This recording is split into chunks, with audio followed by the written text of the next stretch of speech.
noite a todos, sejam todos bem-vindos. Vamos dar início ao nosso louvor, quem puder ficar de pé.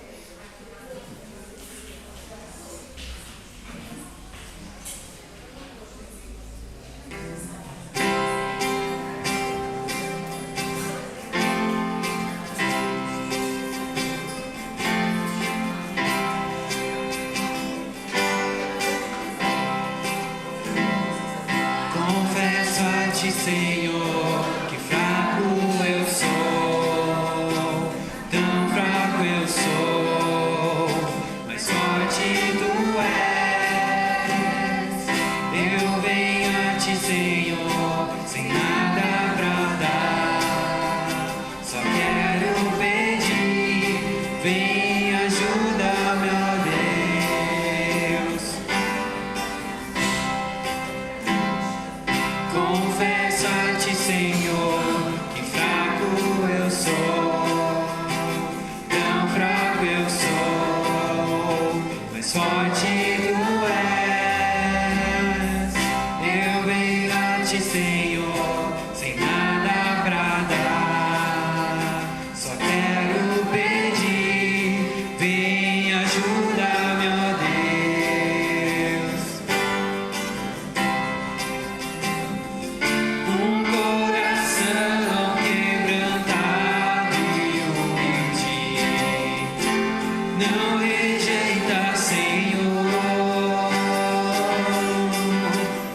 Estenda a mim tua graça e deixe teu amor fluir. Por misericórdia nós clamamos, vai chover perdão e graça sobre mim, perdão e graça, e lava-me, Senhor, pois hoje eu preciso do teu amor. Vai chover perdão e graça sobre mim, perdão e graça, e lava-me, Senhor, pois hoje eu preciso do teu amor.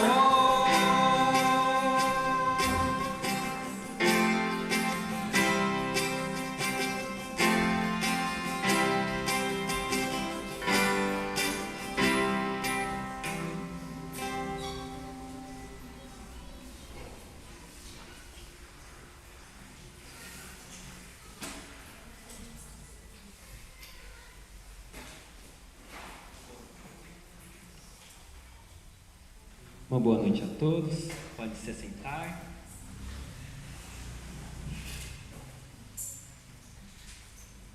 Como saudação, gostaria de ler com vocês, inicialmente o Salmo 141, versículo 8, que está escrito assim, Salmo 141, versículo 8: Mas os meus olhos estão fixos em ti, ó soberano Senhor, em ti me refugio. Mas será que nossa esperança, será que nossos olhos estão fixos em Deus? Ou olhando para cima? Ou será que nós estamos olhando mais para baixo, na nossa vida aqui, no nosso umbigo, nas coisas que eu tenho que fazer? Eu ainda não consegui me casar, eu ainda não consegui comprar a casa dos sonhos, mas... e aquele carro que eu gostaria tanto de ter? Jesus, espera um pouquinho, volta daqui uns anos, eu ainda não estou pronto, ainda não consegui realizar aquilo que eu quis realizar aqui. Em Hebreus, capítulo 12, versículo 2, está escrito assim: Conservemos os nossos olhos fixos em Jesus, pois é por meio dele que a nossa fé começa, e é ele quem a aperfeiçoa. Ele não deixou que a cruz fizesse com que ele desistisse. Pelo contrário, por causa da alegria que lhe foi prometida, ele não se importou com a humilhação de morrer na cruz e agora está sentado do lado direito do trono de Deus. Que a nossa esperança esteja viva por meio do Espírito Santo. Que a nossa vida esteja refugiada no Senhor Deus e os nossos olhos levantados, fixos na esperança em Cristo Jesus, que um dia voltará. Vamos orar. Senhor, te agradeço por esse momento de culto, te agradeço por nos trazer aqui em segurança, para também prestar culto a Ti, Senhor. Obrigado pela oportunidade que nos dá de conhecer esse maravilhoso plano, de conhecer a Tua salvação. E deixa viva essa esperança em nós, esperando, ansiando o dia da volta de Cristo Jesus. É isso que oramos. Amém.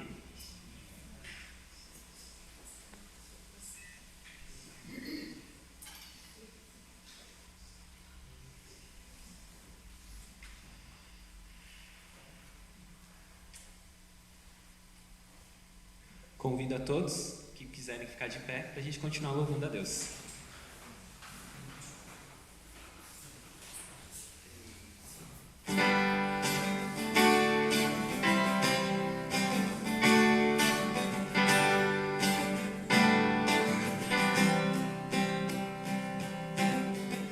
Sobre toda a terra tu és o rei, sobre as montanhas e o pôr do sol, uma coisa só, meu desejo é: vem reinar de novo em mim, reina em mim, com teu poder sobre a sobre os sonhos meus, tu és o Senhor de tudo que sou. Vem reinar em mim, Senhor.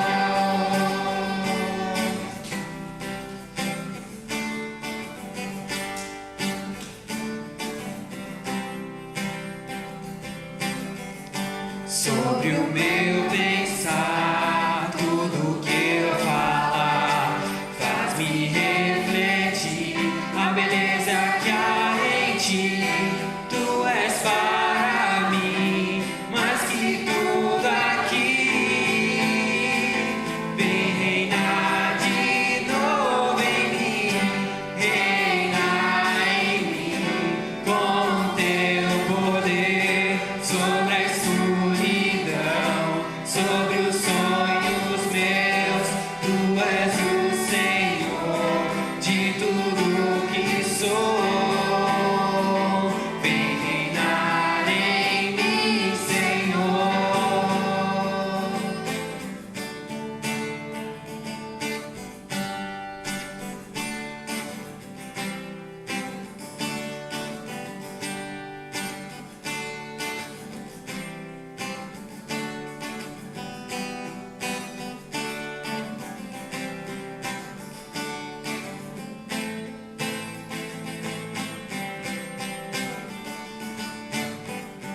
Reina em mim, com teu poder sobre a escuridão, sobre os sonhos meus, tu és o Senhor de tudo que sou. Vem reinar em mim, Senhor. Vem reinar em mim, Senhor. Vem reinar em mim, Senhor.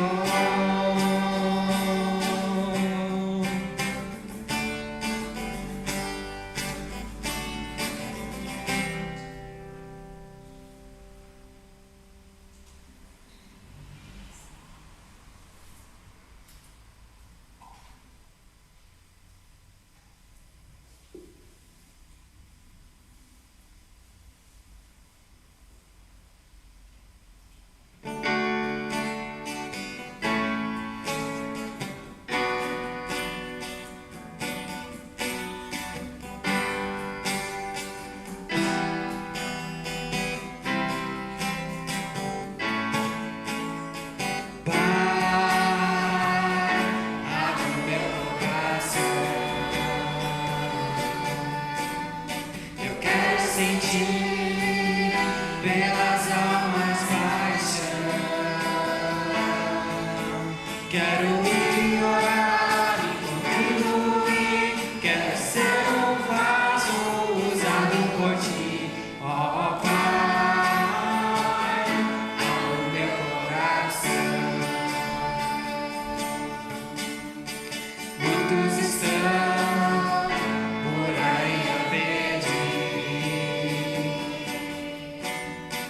E eu aqui, sem nada fazer, quero ir orar e contribuir, quero ser um vaso usado por ti, ó Pai, abra o meu coração, Pai, abra o meu coração, eu quero sentir pelas almas paixão, quero ir orar e contribuir, quero ser um vaso usado por ti, ó Pai, abre o meu coração. Muitos estão por aí a pedir, e eu aqui, sem nada fazer, quero ir orar e contribuir, quero ser um vaso usado por ti, ó Pai, abre o meu coração, ó Pai, abre o meu coração.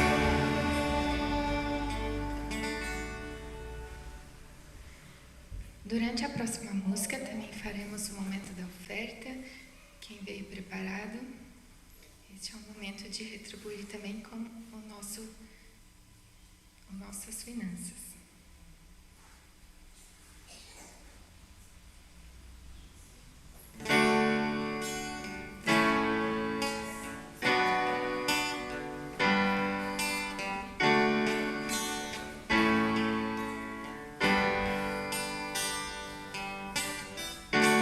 Diga para os temerosos, não há nada a temer.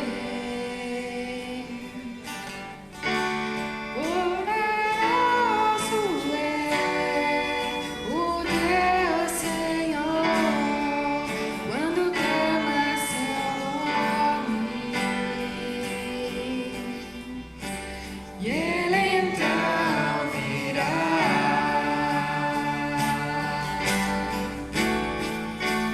Ele vem pra te salvar, Ele vem para te salvar. Diga ao cansado, o teu Senhor virá. Ele vem para te salvar, Ele vem pra te salvar, Ele vem para te salvar. Contemplar o Senhor e te levantarás. Ele vem para te salvar. Diga para os abatidos, não percam a fé. Poderoso é o teu Senhor, quando clama seu nome. E Ele então virá.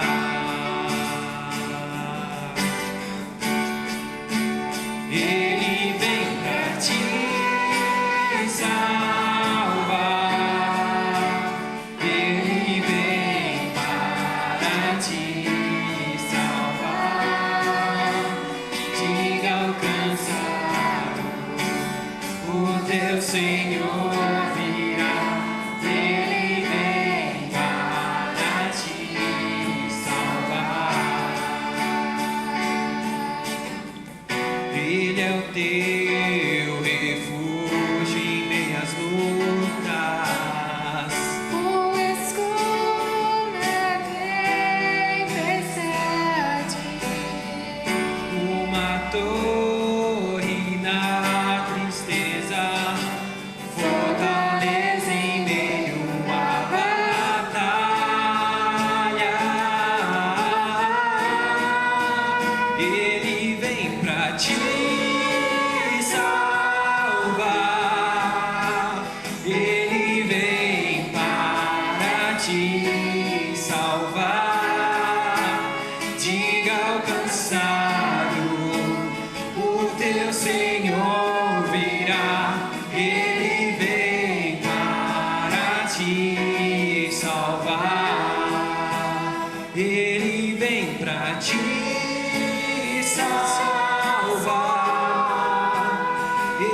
vem para te salvar. Contemplar, Senhor, e te levantarás. Ele vem para te salvar. Contemplar, Senhor, e te levantarás. Ele vem para te salvar. Contemplar, Senhor, e te levantarás. Ele vem para te salvar. Jesus.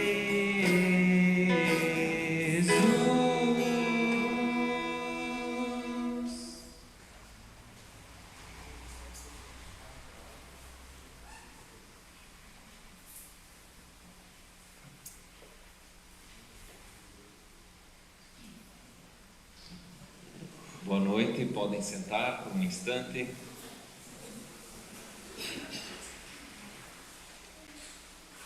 Quero convidar nesse momento também para termos um momento de oração junto com a família Kannenberg. A família se encontra também hoje à noite aqui para louvarmos o Senhor pela vida da nossa querida irmã Laura, mãe, esposa, irmã, tia, amiga. Enquanto vocês entravam, veio a família toda quase que de uma vez só, né? Que especial, que bonito ver a família junto. Que especial ver as crianças entrando. Deu quase uma invasão de crianças aqui na Melk, né? Coisa boa. Mas também lembrei de quantas vezes a Laura entrou aqui. Estava conversando com o Neri, no tempo que eles estavam aqui como missionários. Quantas vezes ela lavou esse salão aqui? Quantas vezes ela preparou tudo para que num culto, num encontro de mulheres, todos pudessem estar bem. Quantas vezes ela estava ao lado do seu esposo, os filhos juntos, muitas vezes, imagina, a tiracolo, ou então já maiores, agora os filhos cuidam um do outro, né? A gente sabe também como é que é. E que testemunho especial da vida da Laura, do amor que ela tinha por Jesus e como esse amor por Jesus também impactou a vida de tantas pessoas. E eu quero, querida família Kannenberg, eu quero ler para vocês e com vocês o Salmo de número 90. Eu fiquei pensando que mistura, né? Que misto de sentimentos que devem estar passando no coração de vocês neste momento. Por um lado, a alegria de estar em comunhão com a comunidade, mas também, de repente, o motivo é exatamente pelo falecimento da Laura. Então, a dor também que gerou esse estar aqui. Isso tudo nos lembra também da finitude da vida e de como nossa vida está na mão do Senhor e que todos esses momentos também nós podemos trazer na presença de Deus. E o Salmo 90 é uma oração de Moisés, e ele diz assim: Senhor, Tu és o nosso refúgio, sempre, de geração em geração. E nós temos aqui diversas gerações da família, né? A querida irmã, Dona Yolanda, temos Neri, temos os filhos, tem até a sobrinha, né? Netos. E o Senhor é o nosso escudo e fortaleza de geração em geração. Nós percebemos diante da finitude da vida que tem alguém que não é finito. As gerações passam. Gerações que vieram antes de nós já passaram, e as que vêm depois nós passaremos, e virão gerações depois. Mas Deus permanece para sempre. Antes de nascerem os montes, de criares a terra e o mundo, de eternidade a eternidade, de uma eternidade para outra, Tu és Deus. Fazes os homens voltarem ao pó, dizendo: retornem ao pó, seres humanos. De fato, 1000 anos para ti são como o dia de ontem que passou, como as horas da noite, como uma correnteza tu arrastas os homens. São breves como o sono, são como a relva que brota ao amanhecer, germina e brota pela manhã, mas à tarde murcha e seca. Precisamos também no nosso dia a dia nos darmos conta de como somos finitos diante da infinitude de Deus.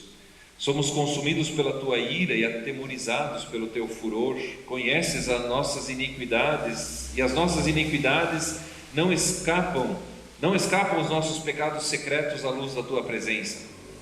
Todos os nossos dias passam debaixo do Teu furor, vão-se como um murmúrio. Os anos de nossa vida chegam a 70 ou 80 para os que têm mais vigor. Entretanto, são anos difíceis, cheios de sofrimento, pois a vida passa depressa e nós voamos. Quem conhece o poder da Tua ira? Pois o Teu furor é tão grande como o temor que te é devido. Ensina-nos a contar os nossos dias, para que o nosso coração alcance sabedoria. E o salmista ainda diz mais um pouco: volta-te, Senhor. Até quando será assim? Tem compaixão dos teus servos, satisfaze-nos pela manhã com teu amor leal. Todos os nossos dias cantaremos felizes. Dá-nos alegria pelo tempo que nos afligiste, pelos anos em que tanto sofremos. Sejam manifestos os teus feitos aos teus servos, e os filhos deles o teu esplendor. Esteja sobre nós a bondade do nosso Deus soberano. Consolida para nós a obra de nossas mãos, consolida a obra de nossas mãos. Essa parte final aqui é até uma oração, né? Até quando, Senhor? Até quando será assim, né? Tipo, volta, Senhor, né? Quando vai vir o dia do Senhor, o dia da Tua volta, o dia em que estaremos reunidos contigo? E também esse pedido, né? Esteja sobre nós a bondade do nosso Senhor Deus, né? Também no nosso dia a dia, que possamos experimentar, então. Nós somos gratos pela vida da Laura, somos gratos pela esperança e pela certeza de que ela está na mão do Senhor, que ela está na eternidade, melhor do que nós. Ela já experimenta essa bondade de Deus na presença de Deus.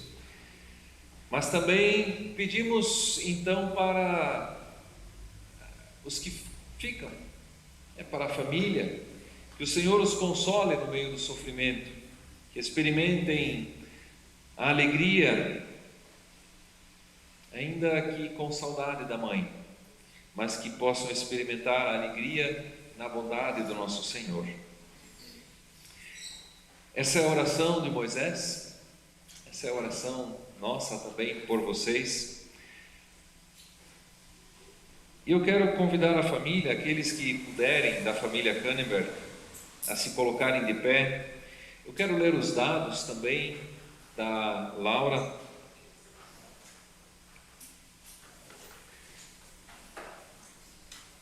Laura Luzia Kannenberg nasceu no dia 13 de dezembro de 1953, em Rio do Sul, filha de Ernestina Sala e Felício Sala. Casou no dia 6 de julho de 74, em Rio do Sul, com nosso querido irmão Neri Renato Kannenberg.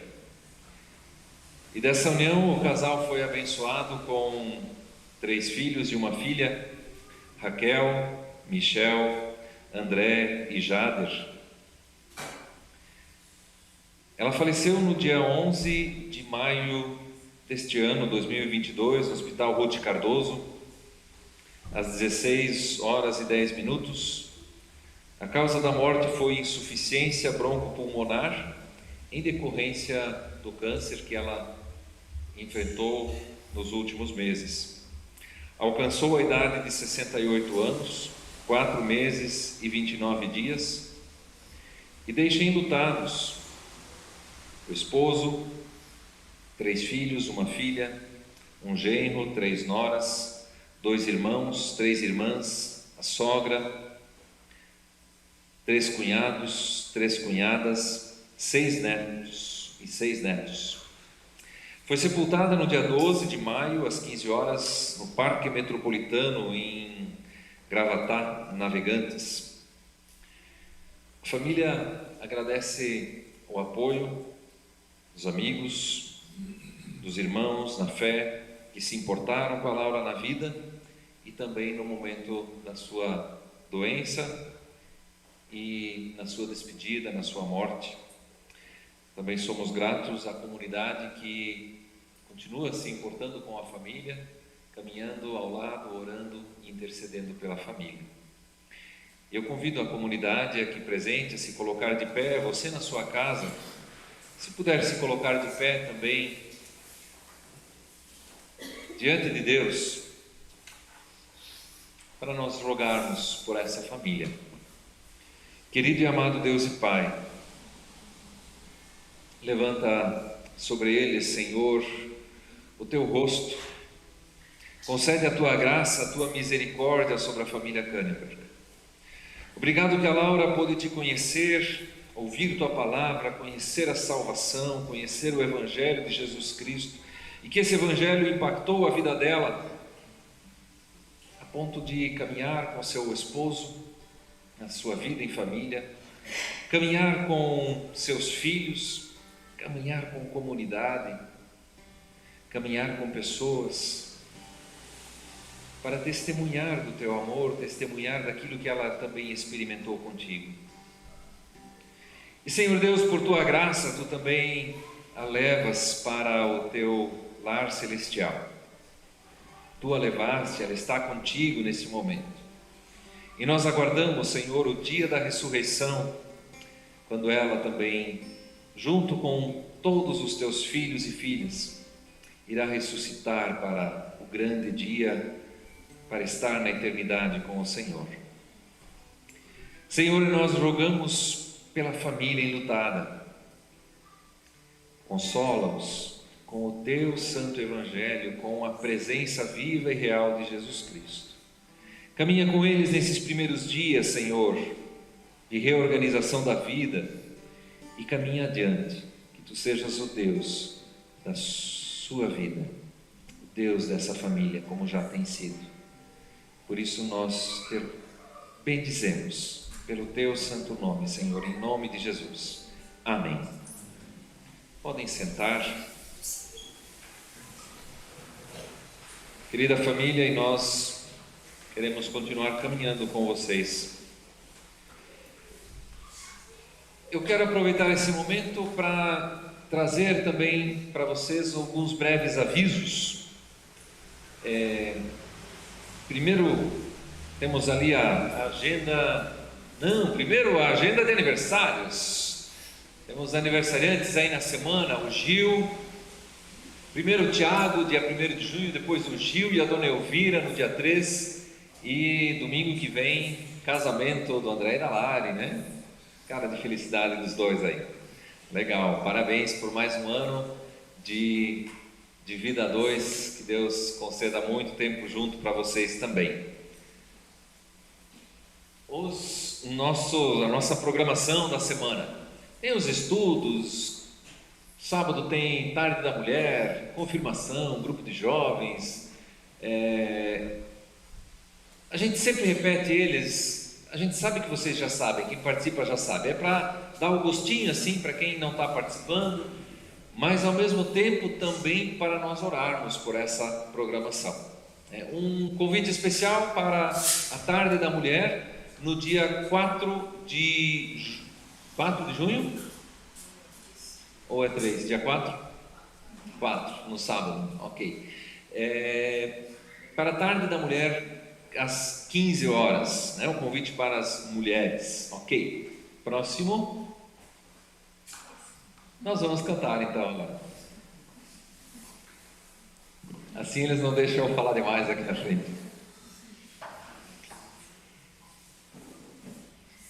Que bom termos a certeza em nosso coração que a gente tem um lugar de descanso, que a gente tem um lugar de paz. E esse lugar é no Senhor.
Esse lugar é no Senhor. Esse lugar é no Senhor. Esse lugar é no Senhor. Esse lugar é no Senhor. Há um lugar onde a constância não me domina. Há um lugar onde a minha fé é fortalecida. Há um lugar onde a paz é quem governa. Esse lugar é no Senhor.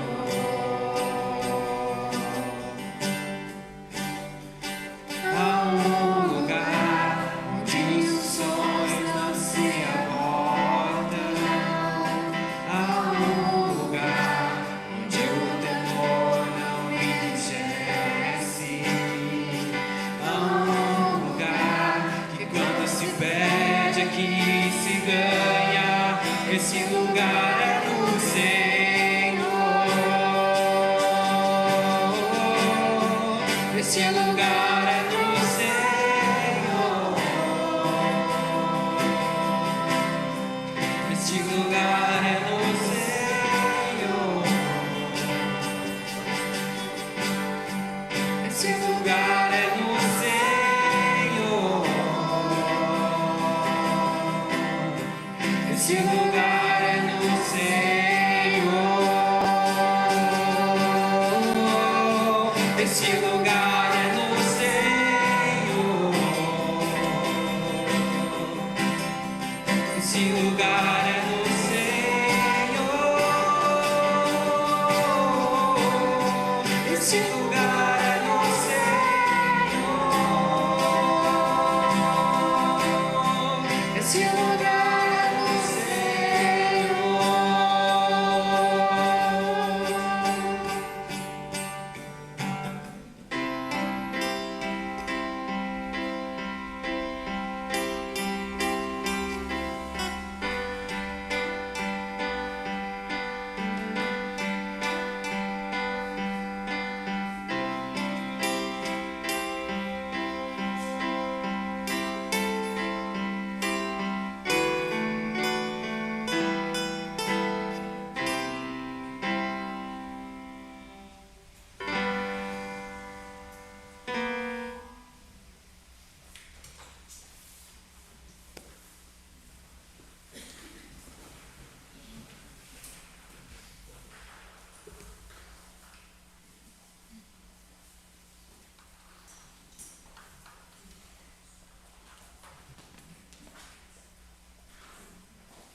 Quero convidar as crianças para o nosso culto infantil. Vamos chamar elas lá em cima.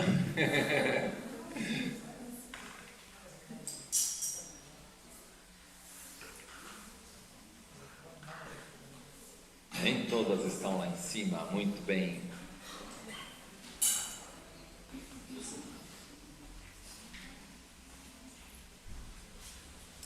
Tia Rê vai.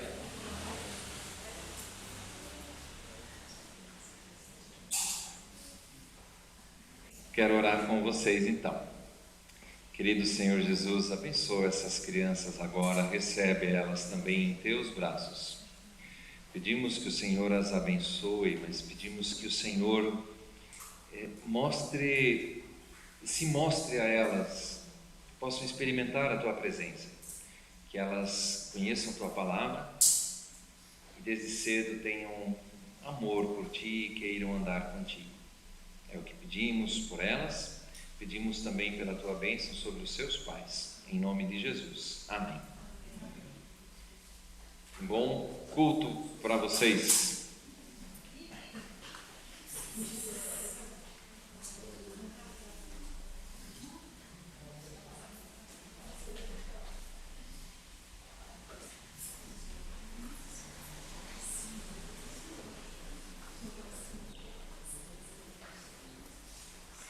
Com as crianças a gente fica sempre se perguntando, né?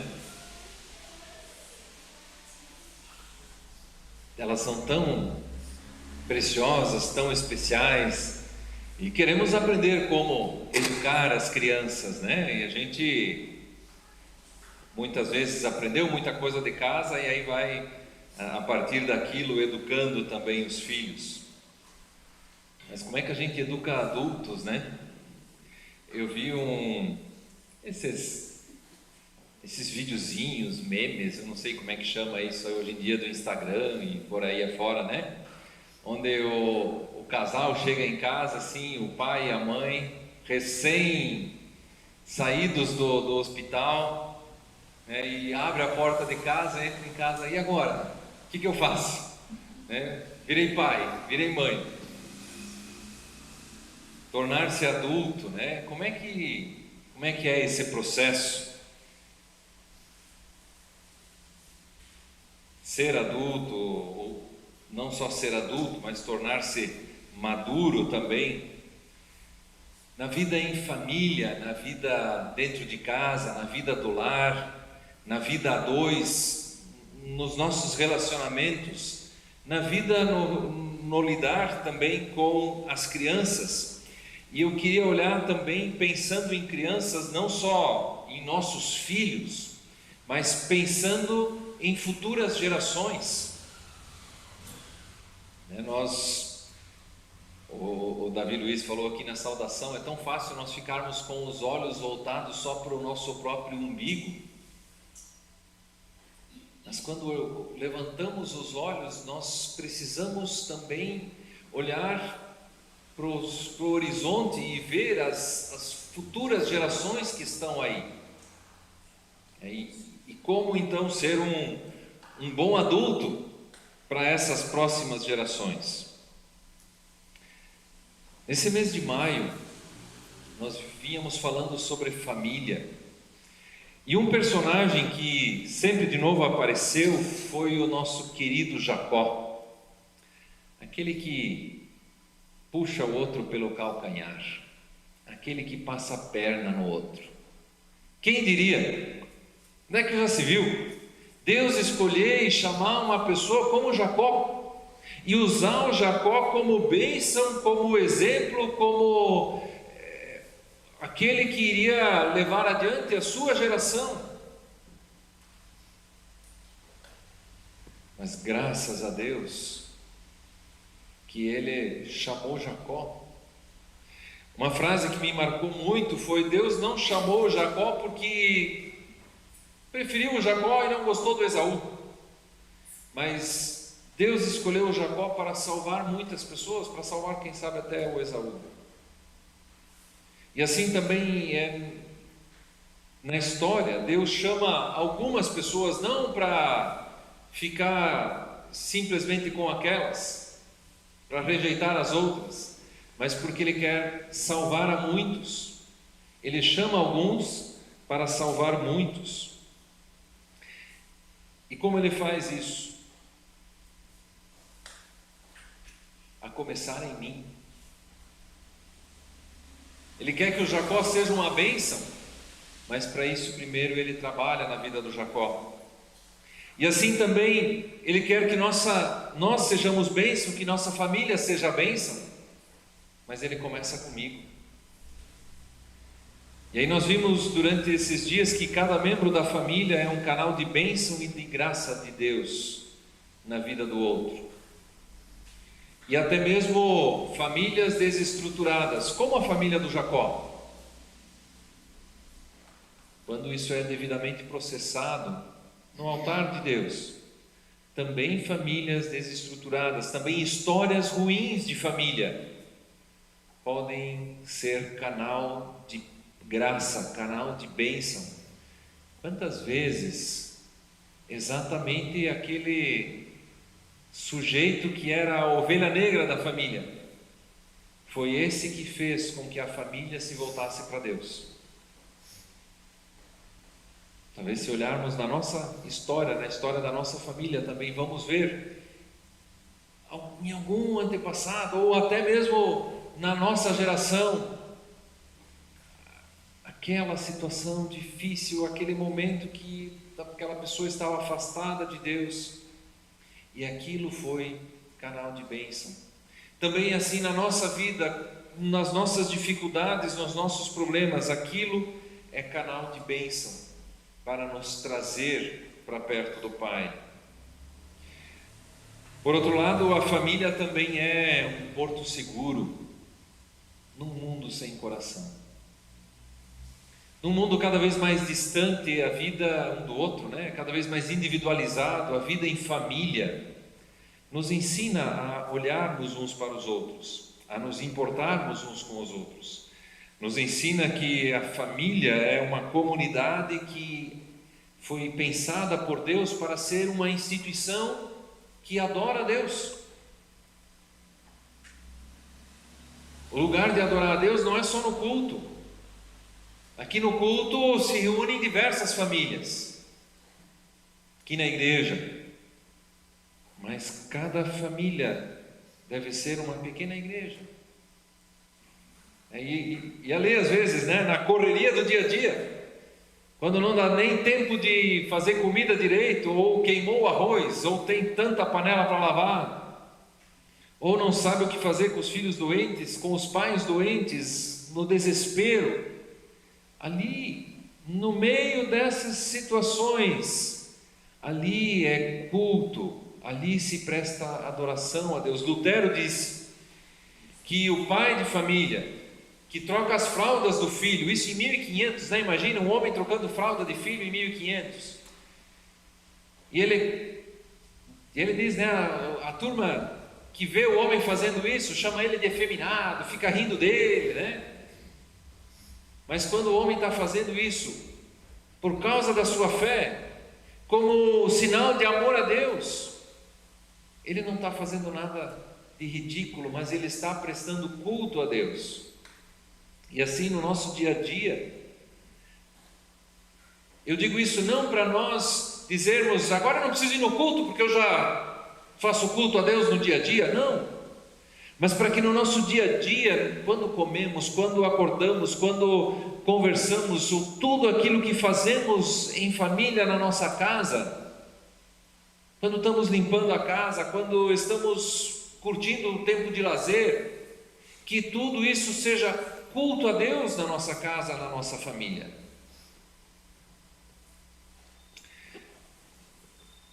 Mas como a vida em família nos desafia então a que os adultos se tornem adultos. A família nos faz viver para além de nós mesmos. Família nos faz viver para além de nós mesmos. Essa é uma lição que nós precisamos aprender. E isso nós vamos experimentar na vida em família, na pequena família, na grande família, e isso também deve ser experimentado na família da fé, na comunidade, na igreja.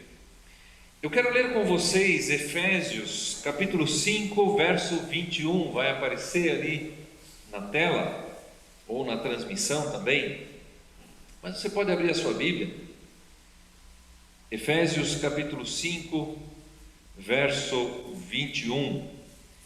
A gente coloca ali na transmissão, mas eu ainda assim prefiro que cada um tenha a sua Bíblia e abra a sua Bíblia, porque uma coisa é estar lá, né, na parede, mas e quando eu estou lá em casa, eu preciso saber onde está esse versículo que foi falado, que eu preciso ler ele de novo. Aí quando eu tenho ele na Bíblia, eu sei, está ali, né? Ou se eu abrir no celular, pelo menos marca ele lá para ser mais fácil de achar. E Efésios 5, 21 diz assim: sujeitem-se uns aos outros, por temor a Cristo. Ali adiante ele vai falar da sujeição entre marido e mulher, vai falar da sujeição entre pais e filhos, entre senhores e escravos, mas a base para isso tudo é esse versículo aqui: sujeitem-se uns aos outros, por temor a Cristo. Falando dos relacionamentos, falando da vida em comunidade, o apóstolo Paulo vai dizer: olha, a base é isso aqui, é sujeitar-se, é colocar-se debaixo um do outro.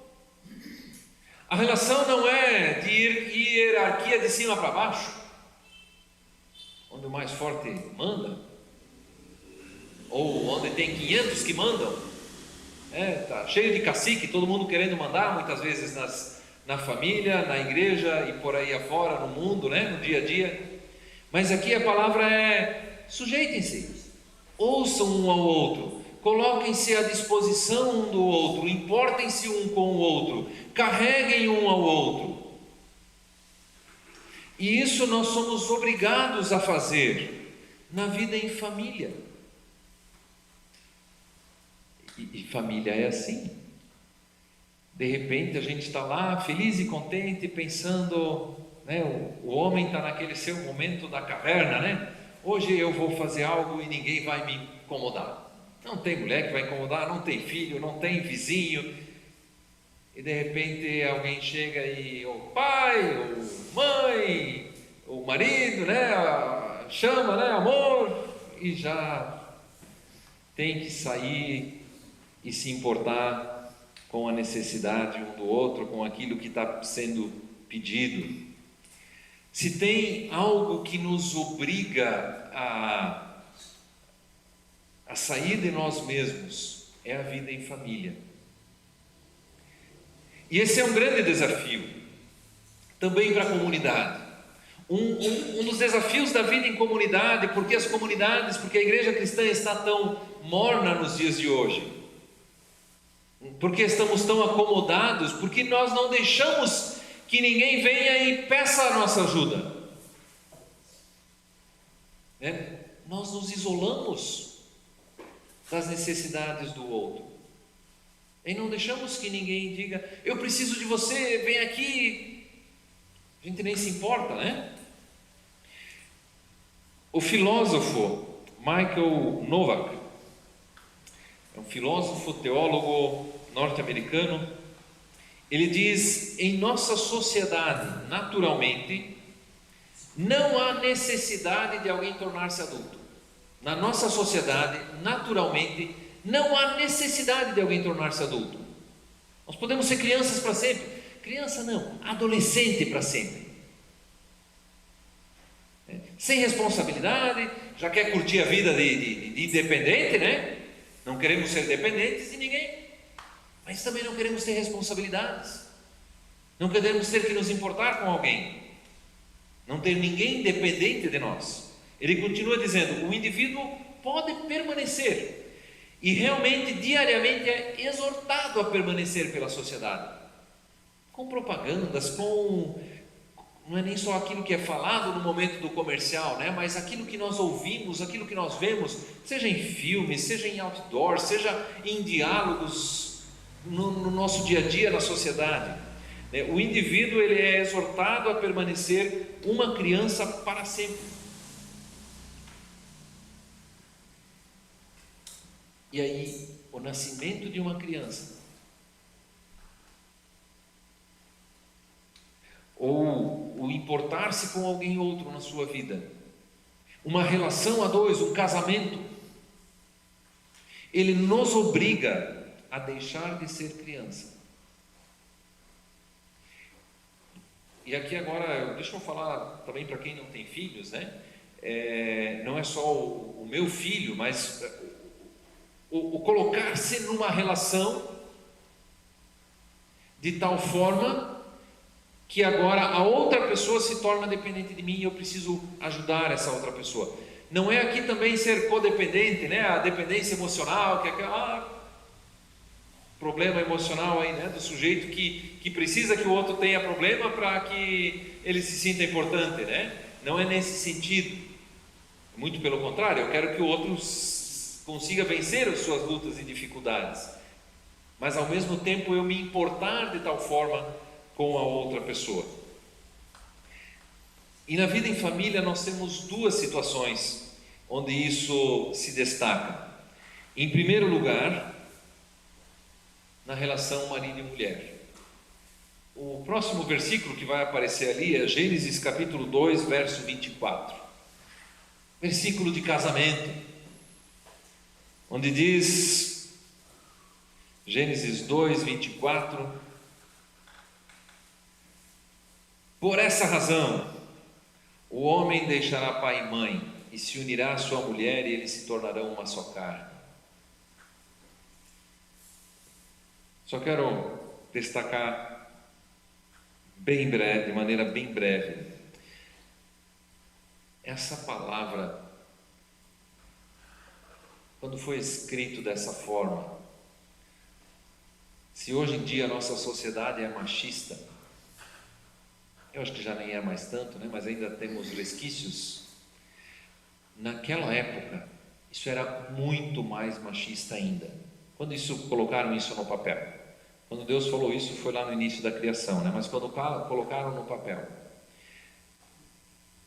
E aí está dito assim: o homem vai abrir mão do seu lar. O normal seria imaginar uma mulher que vai abrir mão para ir lá cuidar do marido, estar com o marido, assumir as coisas do marido e a família do marido. Mas aqui é dito que o homem, porque na sociedade da época era comum já a mulher abrir mão. Então é lembrado que o homem vai abrir mão. E a lição aqui é exatamente os dois vão abrir mão. Quem agora tem prioridade na minha vida é o meu cônjuge. Não é pai, não é mãe, não é o outro. Mas é o amor ao próximo, para o próximo mais próximo. A gente fala bonito, né? Não, tem que amar o próximo. Mas não consegue amar o próximo que está lá do lado vivendo comigo, né? É mais difícil. E é ali exatamente que é o desafio. E ali nós somos, nesse desafio, é que nós somos chamados à maturidade. No desafio do relacionamento, onde é difícil, onde é complicado, onde temos que abrir mão. E deixa eu dizer nesse contexto também, nós não podemos nos esquecer, quando ouvimos deixa pai e mãe, nós não podemos esquecer da palavra que diz honra pai e mãe.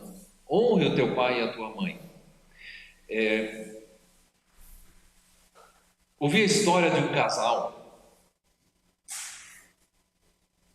que, por causa de uma má compreensão desse versículo, deixa pai e mãe,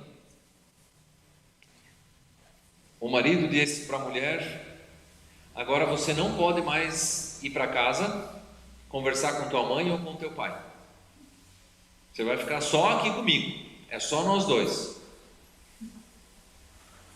Eu tenho a impressão que ele conversava ainda com o pai e com a mãe dele, mas ele só impôs esse versículo para a mulher. Eu vejo dois problemas aí, né? Uma má interpretação desse versículo e outro, uma séria questão de abuso emocional. De querer cercear e privar a outra pessoa do relacionamento com sua família. Não é uma questão de que não pode mais ter relacionamento, mas é uma questão de prioridade na minha vida. E ainda assim é interessante, né, como a Bíblia ela nos traz essa tensão. Deixa pai e mãe e honra pai e mãe. São as duas palavras, e Jesus não disse, essa aqui é mais importante, essa aqui é menos importante, não. As duas são importantes. Agora dá um jeito de equilibrar esse negócio, de viver com essa tensão.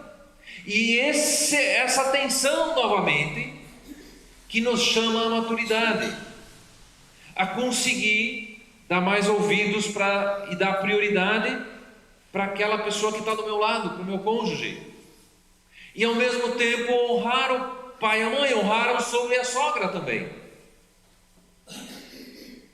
É um desafio, eu sei, não é simples.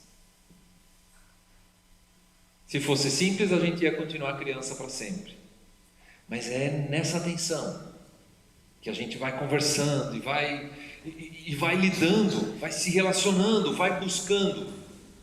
Quando se busca isso, ali é a maturidade. Quando se foge dessa tensão, ali é a imaturidade, ali se permanece na adolescência, mesmo já estando velho. E um segundo momento, então, onde nós somos desafiados à maturidade, é exatamente no relacionamento com as futuras gerações. E aí eu quero ler mais um versículo para vocês, agora de novo, da carta aos Efésios, Efésios capítulo 6, o verso 4. Naquele contexto todo do submeter-se um ao outro, no capítulo 6, o Paulo inicia dizendo: filhos, obedeçam aos seus pais no Senhor. E isso é o que nós, pais cristãos, sempre ouvimos e sempre buscamos. Queremos educá-los na palavra, ensina a criança no caminho que deve andar, ainda quando for velha, não se esquecerá dele, né? Pode até se desviar, mas vai estar lembrando ali ainda, né? Vai estar gravado dentro do coração da criança aquele caminho. Por isso a importância disso. Mas aí diz o verso 4, pais, agora os pais têm que se submeter aos filhos também. Não é só o filho que tem que se submeter ao pai, agora os pais têm que se submeter aos filhos. Pais, não irritem seus filhos, antes criem-nos segundo a instrução e o conselho do Senhor. Roberto, tira esse versículo, porque um problema nosso hoje em dia é que os filhos são o rei e a rainha do lar em muitas casas. Em muitas famílias nós temos reizinhos dentro de casa que mandam nos seus pais. Como agora dizer que os filhos têm que se submeter, mas os pais também têm que se submeter? O problema é que a gente só lê um, né? Que nem o casal lá, o homem só leu para a mulher, né? Para ele esqueceu de ler aquele negócio. Usou a Bíblia só para aquilo que ele queria, não para a Bíblia mudar o coração dele. O que isso quer dizer? Nós temos dois problemas. O primeiro deles, hóspedes ao invés de filhos. Em muitos lares, trocou-se a noção de família pela de hotel. Em muitos lares, trocou-se a noção de família pela de hotel. E ainda, muitos filhos se consideram clientes VIP. Não pagam nada, exigem muito, e no final ainda vão fazer a avaliação reclamando um monte. Sempre cliente insatisfeito. Podia melhorar, podia ter mais isso. Eu não vou dar 5 estrelas, vou dar só 3. Ou vou dar só uma, porque eu tive que dormir mais cedo do que eu queria. O segundo problema é um controle demasiado, que parte para a violência também, muitas vezes. Uma tentativa de garantir os resultados.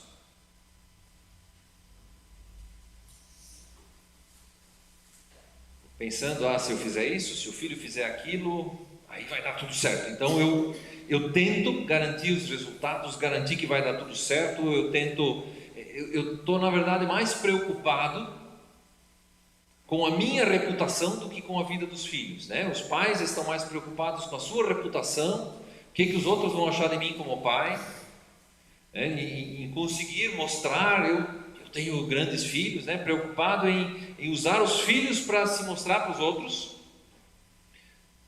colocar os filhos numa vitrine. Talvez o problema aí é esse, né? Substituir a noção de lar pela noção de loja, né? Onde a gente expõe os filhos na vitrine. Ambos estão errados. Não tem coragem de educar e não tem coragem de deixar crescer. E ambos erros não confiam em Deus. O texto bíblico nos diz: não irritem, mas criem segundo a instrução e o conselho. Como não irritar os filhos? Como submeter-se aos filhos? Como crescer, amadurecer com crianças? E agora eu falo crianças geral, eu falo para todos os adultos. Mas eu não tenho filho. Mas tem um monte de criança ao seu redor. A palavra disciplina, ela tem a ideia de nutrir o desenvolvimento. Não é bater. Pode até ter correção. A correção pode fazer parte. E às vezes inclusive com palmadas. Isto não é violência. Mas se você puder evitar a violência, puder evitar a palmada, evita. Procura outros caminhos. Disciplina não é a correção agora simplesmente para que o sujeito, o filho ou a criança não saia do rumo. Mas ela tem a ver com nutrir o desenvolvimento. Disciplinar para que a criança cresça. Ela precisa de ajuda. Ela é criança, ela não é adulto. O adulto da relação, quem é? Ela é criança. Não tem que ficar, dependendo da idade, decidindo muita coisa. Ela precisa aprender primeiro. Depois, ela vai ganhando a sua autonomia, vivendo a sua interdependência. A outra palavra, admoestação ou conselho, ela tem uma ideia de correção amorosa e até confrontação, até confronto. Dizer isso não está certo, mas sempre de forma animadora. Até é confronto.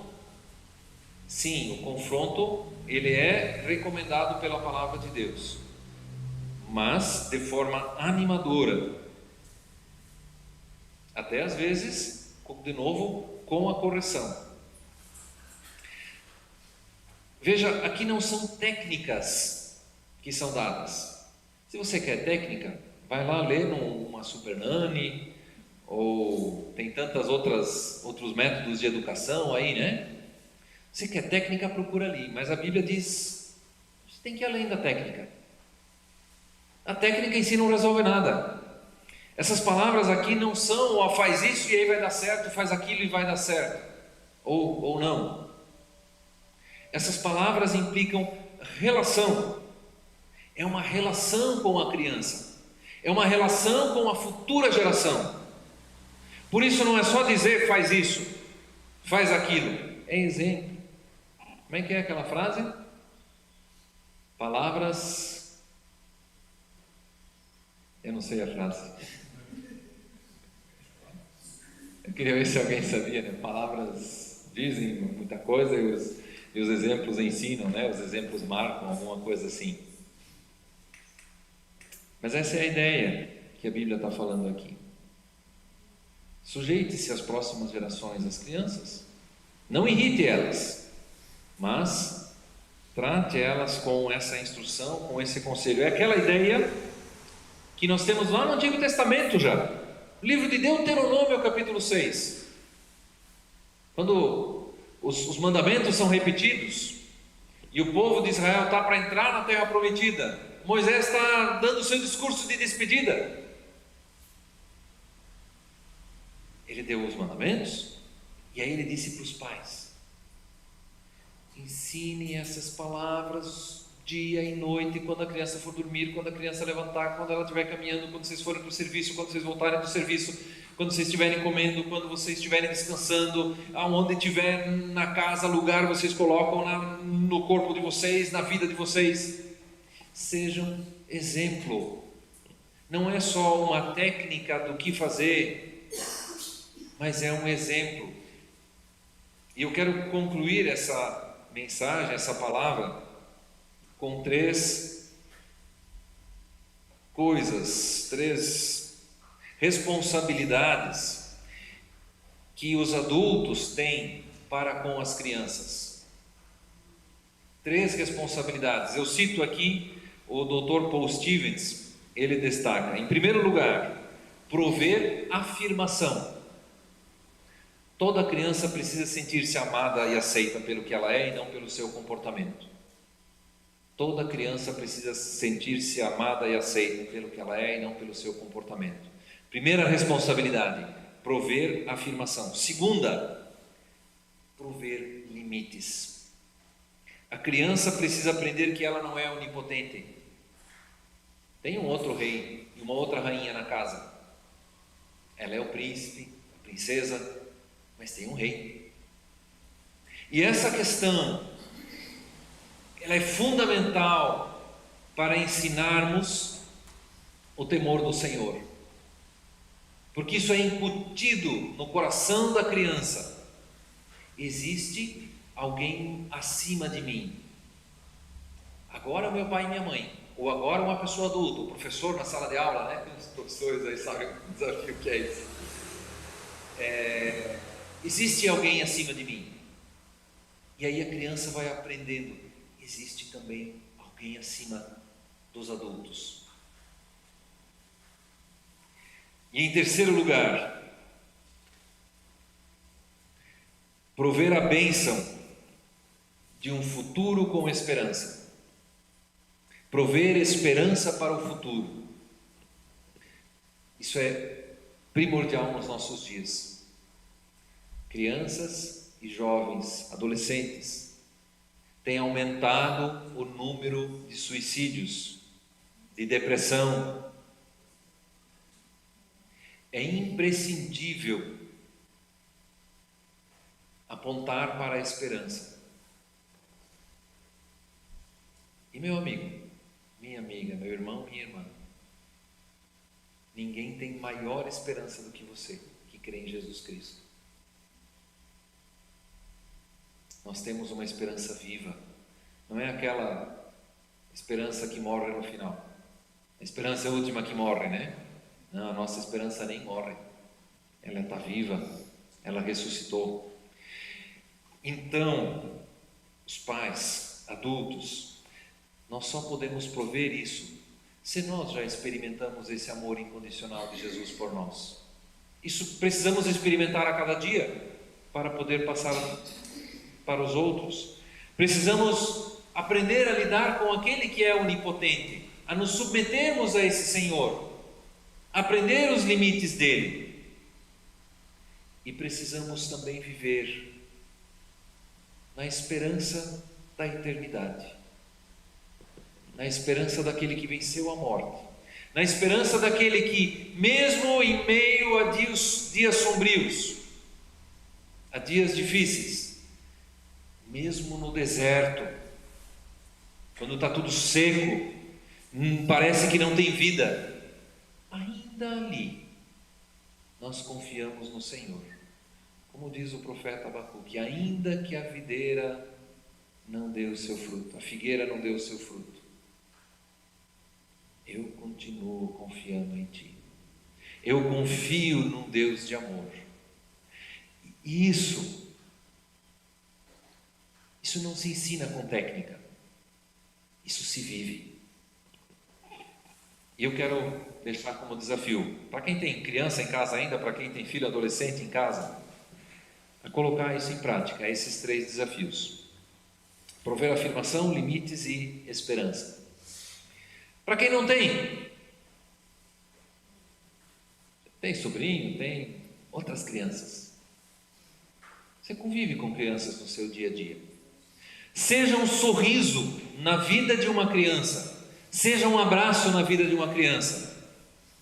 A criança aceita incondicionalmente, ela obedece. Eu sei que é um desafio na escola. Me junta muita criança, né? É mais fácil se fosse de 2 em 2 ou 3, menos, né? Mas esse é o desafio também ali. Afirmação, limites e esperança. E que nós, na nossa casa, na nossa família, tenhamos como lema: sujeitem-se uns aos outros por temor a Cristo. E nós, como igreja, como comunidade, também tenhamos esse lema: sujeitem-se uns aos outros por temor a Cristo.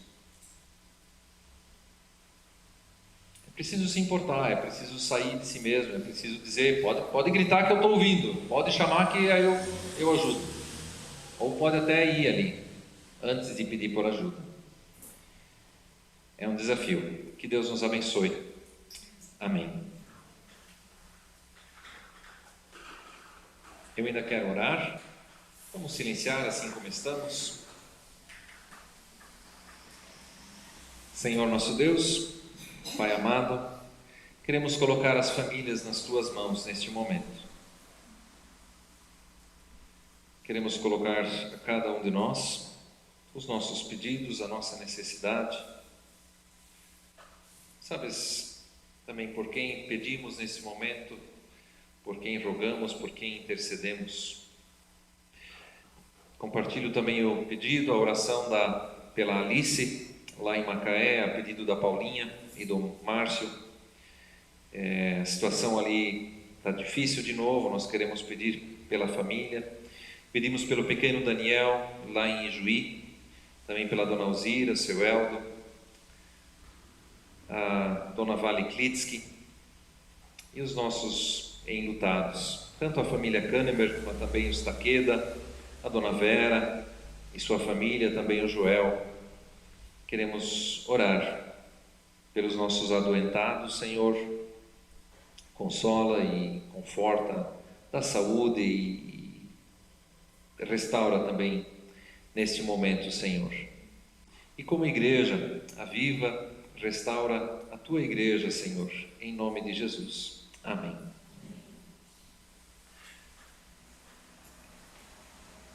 Os participantes online, a gente quer dar ainda o boa noite aí para vocês saberem quem estava junto com a gente.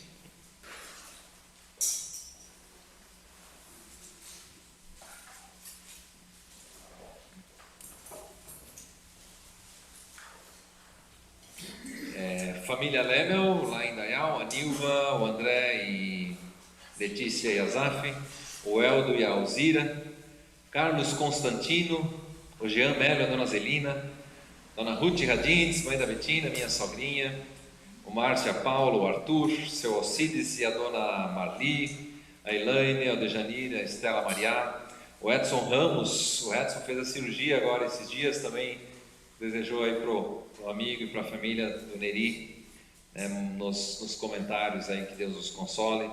O José e a Singrid também, o Daniel e a Shirley lá de Macaé, dona Vera de Londrina, o Renato, o Ebert, também ia estar aí hoje no culto, está gripado.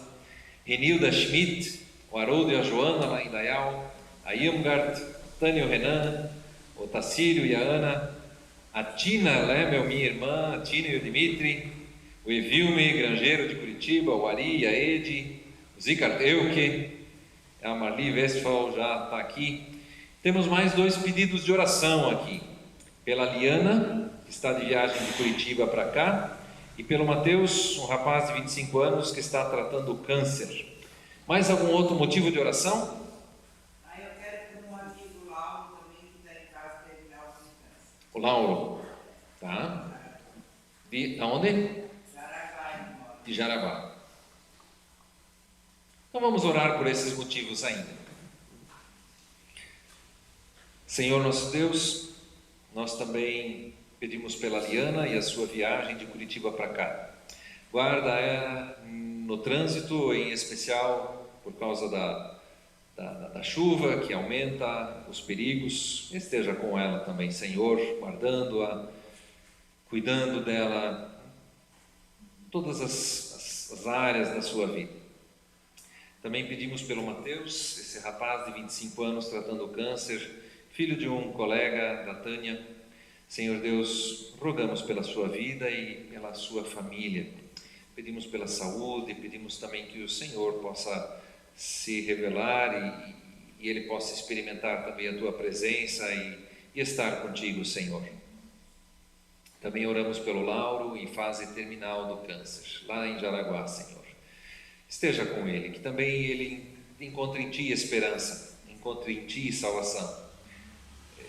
Guarda a ele também os seus familiares neste momento, Senhor. E assim, lembramos ainda da Rafaela, do Marcel, da Mariana e do Gabriel, que se mudaram agora para a Alemanha pelo tempo, pelo período, pelo momento de adaptação deles. Esteja também com eles, que seja uma bênção também ali onde eles estão. Em nome de Jesus. Amém. E ainda eles sempre acompanham o nosso culto online, disseram que vão acompanhar agora lá na Alemanha, a Rafaela e o Marcel e família. Provavelmente na segunda-feira, né? Porque por causa da diferença de horário, quem nos acompanha lá na Europa também é a Mariane e o Norberto. Sempre às segundas-feiras eles assistem o culto. Dizem, nós sempre assistimos, pastor, mas só na segunda, porque eles estão morando em Portugal por um tempo, daqui a pouco eles retornam para o Brasil. Por causa da diferença de horário, fica muito tarde para eles assistirem ao vivo, então assistem depois. Nos alegramos também que Deus esteja com eles e assim queremos encerrar o nosso culto debaixo da bênção do nosso Deus. Que o Todo-Poderoso Deus, o Pai, o Filho e o Espírito Santo, o abençoe e o guarde, desde agora e para sempre. Ele levante o seu rosto sobre ti e tenha misericórdia de ti. E assim te abençoe o Todo-Poderoso Deus. Amém. Vá em paz, na bênção e na graça do nosso Deus. Seja uma bênção no seu dia a dia. Boa noite.